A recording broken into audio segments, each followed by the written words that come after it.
Je vous salue à nouveau, je vous souhaite une excellente journée.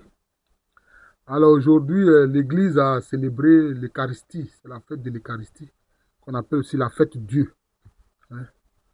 La fête qui concerne le corps et le sang de Jésus-Christ, hein, donné comme repas de vie, nourriture de vie, pour avoir la vie éternelle.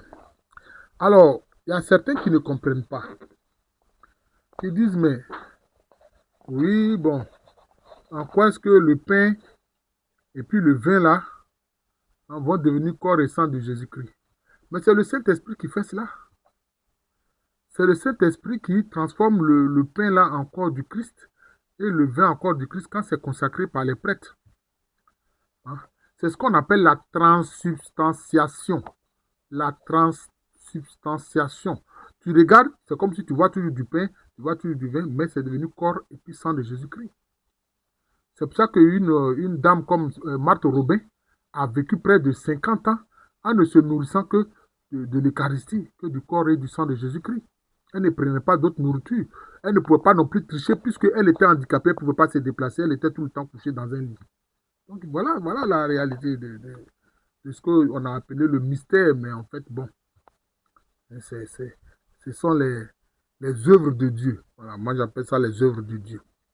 Alors, quand le Seigneur Jésus-Christ nous permet, nous, si sommes ses disciples, de nous nourrir de son corps et de son sang pour avoir la vie éternelle, comme il le dit à juste titre. Voilà. Les gens voient la réalité du pain et du vin. Mais nous voyons la vérité du corps et du sang de Jésus-Christ. C'est ça. Parce qu'il y a une différence entre la réalité et puis la vérité. C'est ça. C'est ça. La vérité, c'est que ça devient vraiment corps du Christ. Le pain là devient corps du Christ et le vin là devient sang du Christ. Voilà, c'est ça la vérité. Alors, ça nourrit en nous la vie éternelle. La vie éternelle de quoi? De notre âme. Et de notre corps qui va être ressuscité par le Seigneur Jésus-Christ. Ce que vous oubliez, même nos anciens là, les Africains, ils savaient que même les morts avaient besoin d'être nourris dans l'au-delà. Moi, il vous dit ça. Moi, il vous dit ça. C'est pour ça que chez les Akans, hein, notamment chez les Agnis, les Abourés, certains groupes Akans, ils faisaient des statuettes qu'on appelle Ma. Hein, les Agnis de la Boisson appellent ça Ma, les Abourés appellent ça Ma. Mais les Aoutiles et les Bétis appellent ça Tondondé. Et puis maintenant, certains groupes fantis, notamment les Etis, ils appellent ça un sort. Ils faisaient des statuettes en terre cuite qui représentent l'ancêtre ou le défunt. On pose ça sur sa tombe. Et régulièrement, hein, les vivants déposaient la nourriture sur la tombe, sur les tombes des défunts, pour qu'ils aient à manger. Voilà. Maintenant, quand on célèbre la grande fête qui marque l'année nouvelle qu'on a appelée la fête de l'Ignam, parce que alors on consomme la nouvelle Ignam, alors on offre à manger, à boire, à manger et à boire aux ancêtres et aux défunts en général. Par exemple, quand les Zma, appelés ordinairement Apollonie en Côte d'Ivoire, quand ils célèbrent le Kundum, appelé aussi ordinairement Abissa, ils invitent les morts et les ancêtres à venir célébrer la nouvelle année avec eux. Les ancêtres, c'est Nanamo. Mais les morts en général, c'est Mouama. Mouama. Ils savent que ceux-là devaient manger. C'est pour ça qu'on fait des libations. Ça, c'est quand on leur donne à boire. Et puis maintenant, l'igname, la nouvelle igname, là, tu vois, une partie, c'est fait sous forme de boule. Hein. Il y en a blanc. Et puis maintenant, il y en a ce qui est rougi avec l'huile de palme. C'est comme ça. Donc, les défunts mangent. D'ailleurs, nos ancêtres kamites, les anciens égyptiens, ils disent ça dans les textes. Quand vous regardez le livre de la sortie au jour, qui a été improprement appelé le livre des morts des anciens égyptiens, ils en parlent. C'est pour ça qu'ils disent qu'il y a un chant qu'on appelle le chant des souchés, hein, où les âmes, hein, des défunts, les âmes des défunts qui sont dans la béatitude, mangent les souchés. Les souchés, c'est quoi? C'est ce que ici, là, les Malinqués de Côte d'Ivoire, ils appellent ça tongon. C'est ça qu'on appelle Tchongon. Les souchés là, c'est ça qu'on appelle Tchongon.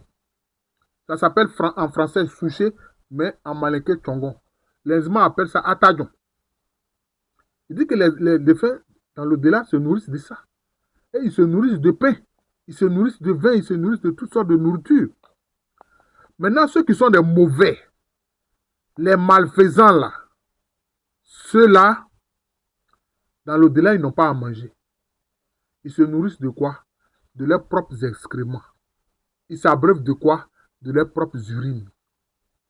J'ai fait toute une série d'enseignements avec le livre de la sortie au jour, le livre des morts des anciens Égyptiens. Allez regarder ça sur ma chaîne YouTube. Hein? Professeur Alou Kwame René, vous allez voir ça là-bas. Donc les anciens savaient que les défunts aussi se nourrissent. Parce que le seul être qui n'a pas besoin de se nourrir, c'est Dieu lui-même. C'est Dieu lui-même. Il y a certains qui ne comprennent pas, certains chrétiens, ils font tellement un mauvais zèle parce qu'en fait, ils n'ont aucune culture, ils ne lisent pas. Je dis bien certains chrétiens. Quand je prends par exemple des exemples qui concernent l'islam, ils ne comprennent pas. Ils viennent faire des commentaires. Hein? Des commentaires mal placés. Hein? L'un des noms d'attributs que les musulmans donnent à Allah, hein, dans ce qu'ils appellent les noms les plus beaux d'Allah, il y a le nom qu'ils appellent, l'attribut qu'ils appellent Ayou Kayoum. Ayou Kayoum, c'est-à-dire le vivant et le subsistant. Dieu, lui, il vit par lui-même. Alors que toutes les autres créatures ont besoin de manger une autre créature. C'est comme ça. Les créatures, là, elles mangent d'autres créatures. C'est ce que vous voyez, nous nous nourrissons de quoi? Des plantes. C'est comme si en mangeant ces plantes-là meurent. Nous nous nourrissons de choses, de viande. Ces animaux-là que nous tuons pour manger, ces animaux mangent. Mais nous-mêmes, quand nous serons inhumés, là, hein, les vers là qui sont en terre, là, les vers qui sont dans la terre, là, vont se nourrir de notre corps. C'est comme ça. Même quand on est vivant, quelquefois, on a des vers intestinaux. On a des virus, on a des microbes. Hein? On a des parasites qui se nourrissent de notre corps. C'est comme ça, parce que les créatures se nourrissent au détriment d'autres créatures. C'est comme ça. Mais le Créateur, lui, il vit par lui-même. Il subsiste par lui-même. Il ne se nourrit pas de ce qui est extérieur. Maintenant, ici, le Seigneur nous donne son corps et son sang, l'Eucharistie. Voilà, gloire au Seigneur qui fait cela. Déjà, il nous prépare pour la vie éternelle. Il nourrit en nous par son corps et son sang, hein, la vie éternelle. Mais quand nous serons maintenant auprès de lui, qu'est-ce qui va se passer? Nous allons nous nourrir de sa lumière. Les gens qui sont là, ils se nourrissent de la lumière de Dieu. C'est comme ça. Hein? Ils se nourrissent de la lumière de Dieu. C'est pour ça que dans la liturgie, on dit, Seigneur, accueille ce défunt dans la lumière de ton visage. Ils se nourrissent de la lumière de Dieu. La lumière, c'est de l'énergie. La nourriture, c'est de l'énergie. Donc, ils se nourrissent de la lumière de Dieu. C'est pour ça que les anges vivent éternellement. Parce qu'ils se nourrissent de la lumière de Dieu. Il faut comprendre cela. Les malfaisants vont manger leurs propres excréments et boire leurs propres urines.